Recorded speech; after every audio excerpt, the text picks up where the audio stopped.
Bon ben voilà, chers abonnés, on se retrouve au bord de l'eau.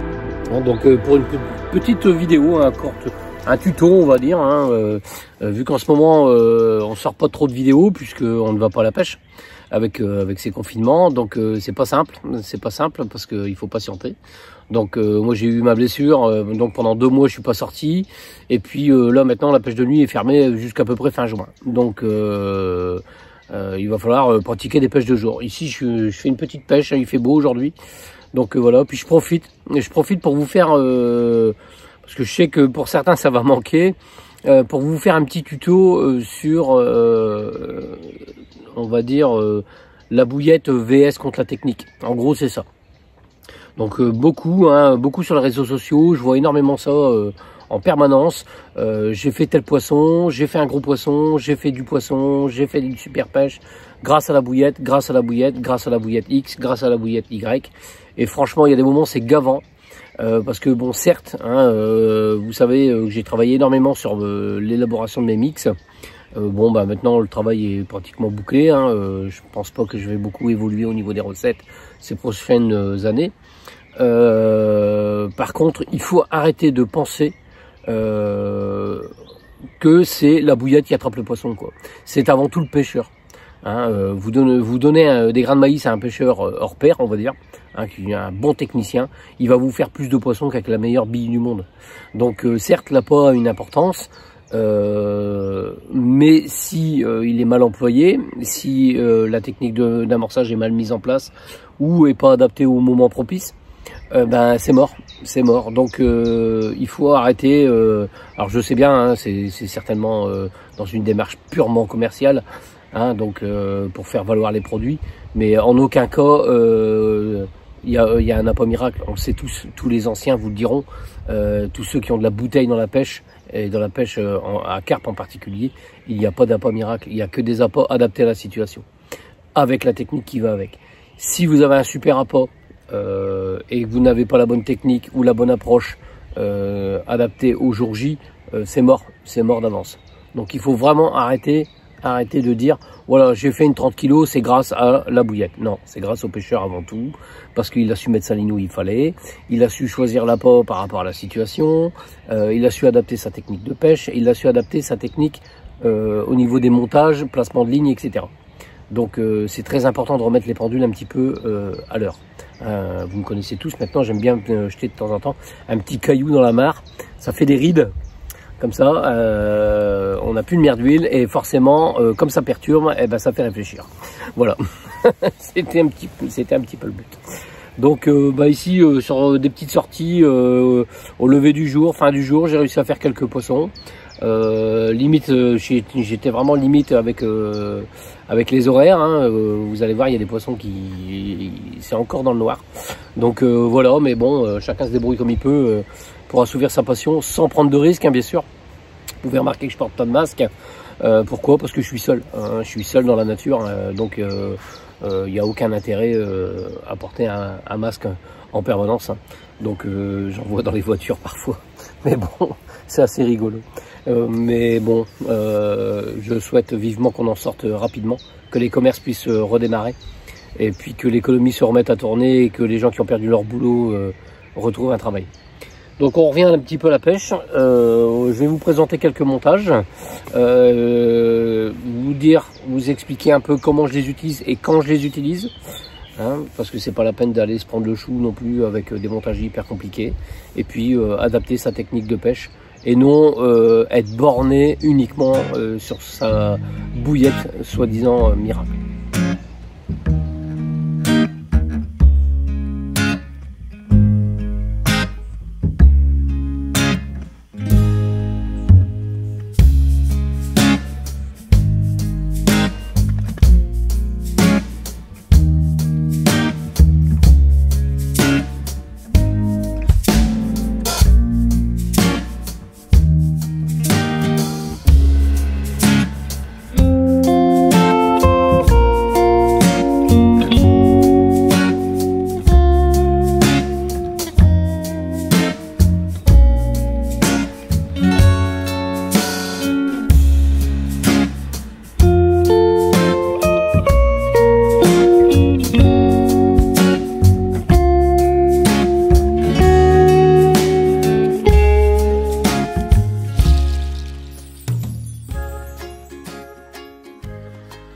Bon voilà, nous voici revenus dans le bivy.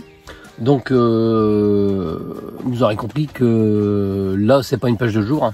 Donc cette vidéo elle va être montée avec plein de petits bouts de parties de pêche forcément, hein, puisque les parties de pêche sont très hachées en ce moment.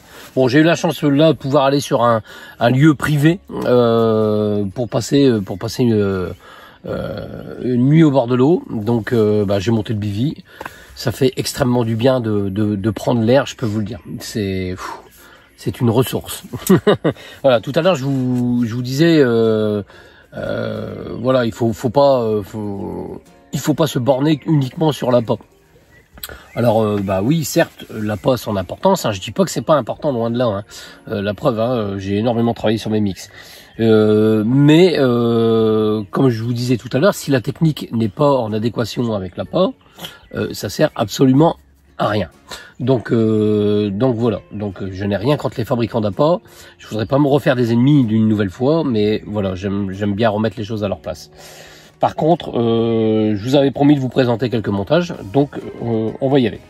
Donc ici, premier montage en D, hein, voilà. Donc montage en D en rigide. Donc ici, je viens y mettre une ou deux bouillettes ou un bonhomme de neige, d'accord. Donc j'utilise essentiellement ça quand les poissons blancs sont actifs. Pourquoi? Parce que je l'ai déjà expliqué, hein, quand ils tapent dans le montage, ça permet d'avoir un montage, vous voyez, c'est extrêmement rigide, qui est dans n'importe quelle position, toujours pêchant. Voilà. Par contre, il a un inconvénient sur des poissons qui sont peu mobiles ou pas mobiles du tout l'hiver. C'est un montage qui est pas très preneur. Donc là, on va travailler avec un autre montage. Mais sur des poissons mobiles, essentiellement rivière-canal, hein, en étang quand il y a des petits coups de folie, mais surtout quand il y a du blanc très actif, le montage en D, pour moi, est une arme essentielle. Voilà. Ensuite, on a des montages ici en combi, hein, donc avec une partie souple et une partie rigide. Donc j'utilise des petites pattes préfabriquées tungstène de chez LCA. Hein, j'en avais fait un petit peu de publicité sur ma page, parce que l'avantage par rapport à la pâte plombée, c'est que ça ne colle pas. Hein, donc une bonne pâte plombée doit coller forcément pour tenir au fil. Mais quand vous la rangez dans votre trousse à balles ligne, souvent c'est un petit peu l'enfer. Donc ça, ces montages-là, je vais les utiliser sur des fonds qui sont tapissés de feuilles ou de petits déchets. Vous voyez, soit directement avec une pop-up, ou en bonhomme de neige, ou parfois même une simple bille de liège avec un stick, hein, pour dire de leurrer du poisson. Vous voyez, on est carrément dans la technique là, parce qu'on leurre le poisson. Donc soit avec des pop-up, hein, donc moi c'est mon ami René chez Liberty qui me fournit en pop-up. J'en ai que deux sortes, hein, la huile de fruits et puis la Liberty, la Yellow Pulp, pardon. Voilà, et j'utilise assez souvent ce montage là aussi. Et troisième montage, beaucoup plus classique, voilà, hein, donc un FF02 de chez LCA en numéro 2, hein, un petit bout de gaine thermo, voilà, hein, voilà, on va pas trop s'attarder sur la fabrication des montages, mais je vous montre le type de montage, un cheveu souple et un bas de ligne souple. Donc ici, ça va être du très court au plus long, selon l'activité des poissons. Donc on s'aperçoit que parfois on amorce un poste, et on n'a pas de touche, hein, c'est sur off, hein. Alors on a l'impression que le poisson mange pas, mais en fait si il mange. Donc c'est là qu'il faut oublier un petit peu l'importance qui est mise au niveau des appâts, mais jouer beaucoup plus sur la technique. Donc ici, par exemple, je vais démarrer avec un bas de ligne de 15, si j'ai pas de touche, mais que j'ai l'intuition que le poisson est là, je vais mettre 10, hein, voire 8. Et puis je vais voir ce que ça donne. Après, il suffit d'observer les piqûres dans la bouche de la carpe pour voir si on est trop long ou trop court. Donc je vais jouer le même sur le montage en D. Bon, sur celui-ci, c'est inutile, hein, puisqu'on va jouer sur cette partie terminale là. Ou ici, j'en ai pas de montée. Un tandem maïs, j'ai déjà fait une vidéo à ce sujet, monté en chaude, ou un chaude avec une pop-up. Voilà, donc 3-4 montages et on joue sur toutes les longueurs. Hein, mais le principal, on va dire celui que j'utilise à 90%, c'est celui-là. Voilà, celui-là et celui-là. Voilà, montage en D. Et après, on joue sur les longueurs, ce qui fait que ça vous fait de multiples montages. Tout en gardant la même bouillette ou le même processus de leurrage avec des maïs en plastique, avec des pop-up, avec une simple bille de liège, hein, tout simplement. Hein. et un stick. Donc le but c'est d'attirer le poisson à picorer un petit peu dans votre stick, mais qu'il y ait un minimum d'appât. Donc je fais des petits sticks, hein, une bouchée, hein, donc à l'avalant une fois, et elle se fait leurrer par un objet en fait, hein, donc une bille de liège, un bout de plastique. Donc voilà. Donc c'est pour ça que je vous disais tout à l'heure, vous donnez 2 grains de maïs en plastique à un très bon technicien, il va vous faire plus de poissons qu'avec le gars qui ne pense qu'à sa bouillette. Donc voilà. Donc l'appât est très très important bien sûr, mais la technique l'est encore plus. Ensuite, il faut savoir choisir le bon poste au bon endroit. On a fait plein de vidéos à un sujet, hein, donc on en fera encore. Ouais, être là au bon moment. Parfois, on se plante. Hein, même moi, avec plus de 20 ans d'expérience à la pêche à la carpe, hein, je dois être à 22 ans hein, et plus de 40 ans de pêche. Parfois, je me plante sur l'amorçage aussi. Hein, j'amorce trop ou pas assez. Hein, voilà quoi. Donc c'est comme ça. C'est pas une science exacte. Et heureusement, sinon on s'ennuierait. Donc personne ne détient la vérité à la pêche, et le poisson sait bien nous le rappeler quand on croit avoir compris une situation et qu'on veut la renouveler. Souvent eh ben, les carpes nous la mettent à la belle tout simplement.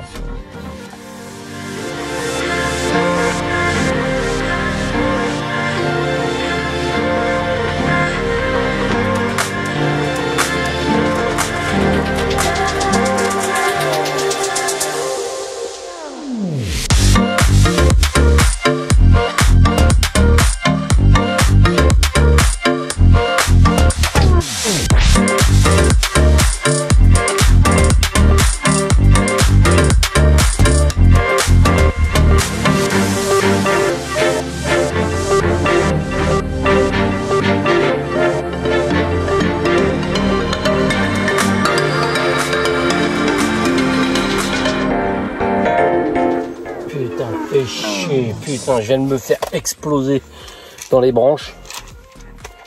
J'ai rien pu faire. Elle m'a fait une touche bizarre. J'ai pris contact, mais au moment où j'ai pris contact, elle est devenue folle. Je me suis fait tracter.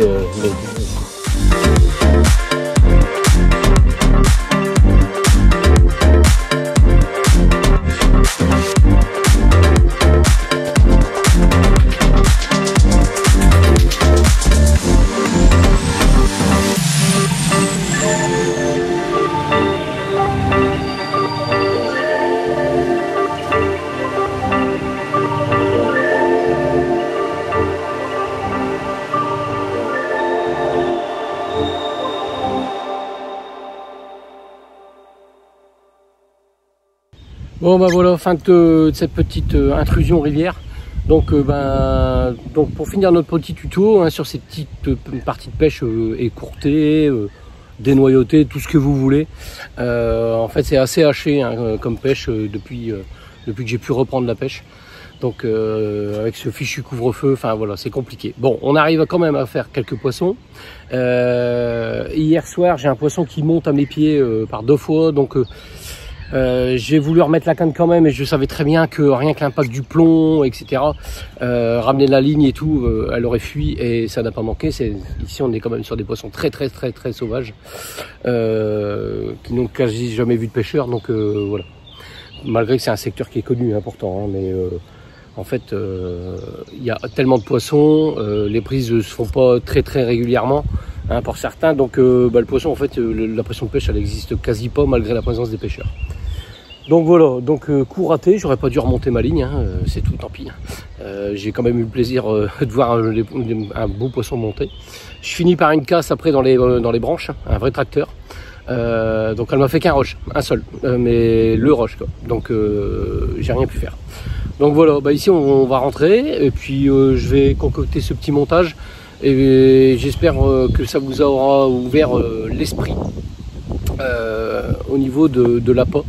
Hein, donc je répète bien, j'ai rien contre les fabricants d'appât ou quoi que ce soit, mais il faut absolument inverser la tendance, parce que ça devient vraiment gavant d'entendre dire j'ai fait un poisson, c'est telle bouillette, j'ai fait un poisson, c'est telle bouillette. Non, avant tout, il faut revaloriser, il faut remettre le pêcheur à sa place. D'accord, il y a des bonnes bouillettes, d'accord, l'appât est important, mais la technique l'est encore plus. Donc il faut vraiment remettre le pêcheur de carpe à sa place, et puis arrêter de donner de faux espoirs et de faux rêves à la jeunesse qui va bientôt nous remplacer. Donc voilà, c'était juste pour dire ça. Sinon, oui, forcément, il y a des gens qui font des bons appâts, il y a des appâts qui marchent mieux que d'autres, ça c'est clair, hein, je vous l'ai démontré X fois. Il suffit de comprendre un peu le mode de vie de la carpe pour savoir ce qu'il faut mettre dans ses bouillettes, sans se compliquer la vie. Après, il faut travailler énormément sur sa technique. Donc attention, hein, je dis pas de rentrer dans de la masturbation intellectuelle. Vous avez vu 3 à 4 montages des longueurs différentes, terminé quoi, c'est tout. Hein. Parfois, quand on est à la belle saison que le poisson est actif, je travaille que sur 2 montages, vous voyez, et je joue sur les longueurs. Donc surtout, halte à la prise de tête également avec un tas de blabla qui sert parfois à pas grand chose, juste à casser assez facilement. Plus il y a de raccords, plus il y a de bidouillage, plus il y a d'accessoires et forcément plus il y a de risques. Il y a des accessoires qui sont utiles, mais il y en a qui sont inutiles. Donc voilà, j'espère que ce petit tuto vous aura ouvert l'esprit sur tout ça.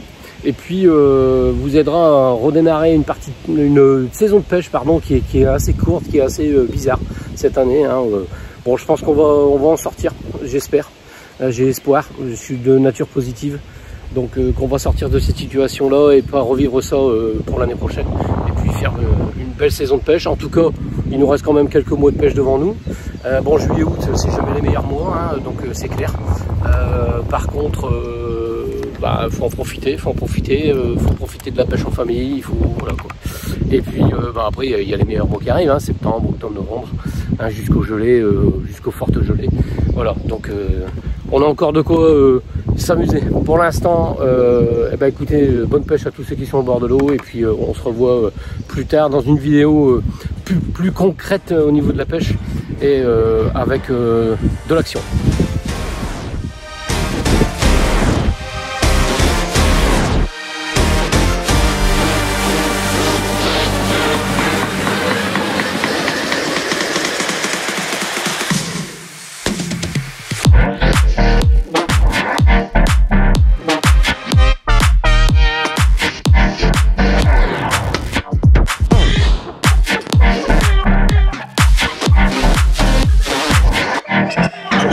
Imagine